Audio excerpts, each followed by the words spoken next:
ಅದು ಲಾಭ ನೀವು ಯಾಕೆ ಪಡ್ಕೊಳ್ಳಿಲ್ಲ?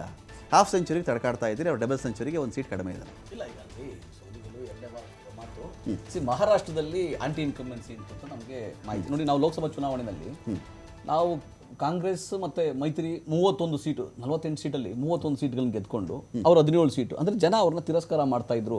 ಅವ್ರ ಆಪರೇಷನ್ ಕಮಲ ಅವರ ಇದು ನಡೆನ ಖಂಡಿಸಿದ್ರು ಅಂತ ನಮಗೆ. ಆಮೇಲೆ ಒಂದು ಕರ್ನಾಟಕದ ಮಾದರಿ ಅಂತ ನಾವು ಇಡೀ ದೇಶದಲ್ಲಿ ಗ್ಯಾರಂಟಿ ಯೋಜನೆಗಳು ಅಂತ ಹೇಳ್ತಾ ಇದ್ವಿ.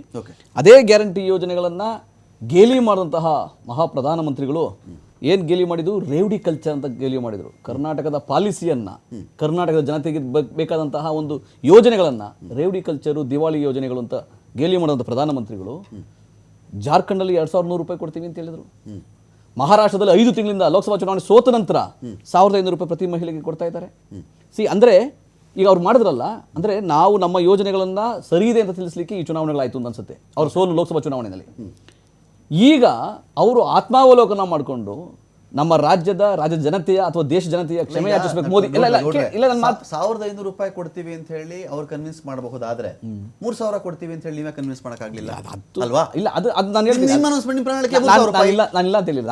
ಅದು ಎರಡನೇ ಮಾತು. ನಾನು ಅದೇ ಹೇಳ್ತೀನಿ, ನಾವು ನಮ್ಮಲ್ಲಿ ಏನೇನು ಫೇಲ್ಯೂರ್ ಆಗಿದೆ ನಾವು ಅದು ಮಾತಾಡೋಣ. ನಾನೇನು ಹೇಳ್ತಾ ಇದ್ದೀನಿ ಅಂದರೆ, ಯಾವ ಪ್ರಧಾನಮಂತ್ರಿಗಳು ಇದನ್ನು ರೇವಡಿ ಕಲ್ಚರು, ದಿವಾಳಿ ಕಲ್ಚರ್ ಅಂದವರು ಇವತ್ತು ಅವರೇ ಆ ಯೋಜನೆಗಳನ್ನ ಎರವಲು ಪಡ್ಕೊಂಡು ನಕಲು ಮಾಡ್ತಾ ಇರೋದು. ಅಂದರೆ ಈಗ ಅವರು ಆತ್ಮಾವಲೋಕನ ಮಾಡಿಕೊಂಡು ಯಾವುದನ್ನು ರೇವಡಿ ಕಲ್ಚರ್ ಅಂದರೋ ಆ ಜನತೆಯನ್ನು, ಆ ಸರ್ಕಾರಗಳ ಕ್ಷಮೆ ಯಾಚಿಸಬೇಕು ಮೋದಿಯವರು. BJP ಆತ್ಮಾವಲೋಕನ ಮಾಡ್ಕೋಬೇಕು. ಕಳೆದ 10 ವರ್ಷಗಳಲ್ಲಿ ಅವ್ರು ಮಾಡಿದಂತಹ ಡಿಮಾನಿಟೈಸೇಷನ್ನು, ನೋಟು ರದ್ದು, ಕಳಪೆ ನಿರ್ವಹಣೆ, ಕೊರೋನಾ ಸಮಯದಲ್ಲಿ ಜನಗಳನ್ನು ತತ್ತರ ಮಾಡಿಬಿಟ್ಟಿದೆ, ಆರ್ಥಿಕ ಅಧೋಗತಿ ತೊಡಗಿದೆ. ಈ ಸಮಯದಲ್ಲಿ ನಾವು ಕೊಟ್ಟ ಯೋಜನೆಗಳು ಜನಗಳು ಕಾಪಾಡಿದೆ. ಈಗ ಅವರು ಅದನ್ನು ಎರವಲು ಪಡ್ಕೊಂಡಿದ್ದಾರೆ. ಇದು ಒಂದು ಒಳ್ಳೆಯ ಬೆಳವಣಿಗೆ ಅಂತ ನಾನು ಹೇಳ್ತೀನಿ. ಅವ್ರು ಕೊಡ್ಲಿ. ಈಗ ಮಹಾರಾಷ್ಟ್ರದಲ್ಲಿ ಆ ವಕ್ಫ್ ಬೋರ್ಡ್ಗೆ 1000 ಕೋಟಿ ಕೊಟ್ಟಿದ್ದಾರೆ 5 ತಿಂಗಳಲ್ಲಿ. ಅಲ್ಲಿನ ಮದರಾಸದಲ್ಲಿ ಆ ಟೀಚರ್ಗಳಿಗೆ, ಮದರಾಸ ಟೀಚರ್ಗಳಿಗೆ 3 ಪಟ್ಟು ಜಾಸ್ತಿ ಸ್ಯಾಲರಿ ಮಾಡಿದ್ದಾರೆ ಈ 5 ತಿಂಗಳಲ್ಲಿ. ಅಂದರೆ ಯಾವ ರೀತಿಯಾಗಿ ಅವರು ದ್ವೇಷ ಕಾರ್ತಿದ್ರು, ಯಾವ ರೀತಿಯಾಗಿ ವಿಭಜಕ ಶಕ್ತಿಯಾಗಿದ್ರು BJP, ಇವತ್ತು ಕೆಲವು ಗುಣಗಳನ್ನ, ಕೆಲವು ಆಡಳಿತದ ವೈಖರಿಯನ್ನ ಕಾಂಗ್ರೆಸ್ನಿಂದ ಕಲಿತಾ ಇದ್ದಾರೆ. ನೀವು ಬೋಧನೆ ಮಾಡಿದ್ರಿ ಈಗ ಯೋಜನೆಗಳ ಮೂಲಕ. ನಾವು ಈ ದೇಶ ಮುಖ್ಯ ಅಂತ, ದೇಶದಲ್ಲಿ ಆಡಳಿತ ಅನ್ನೋದು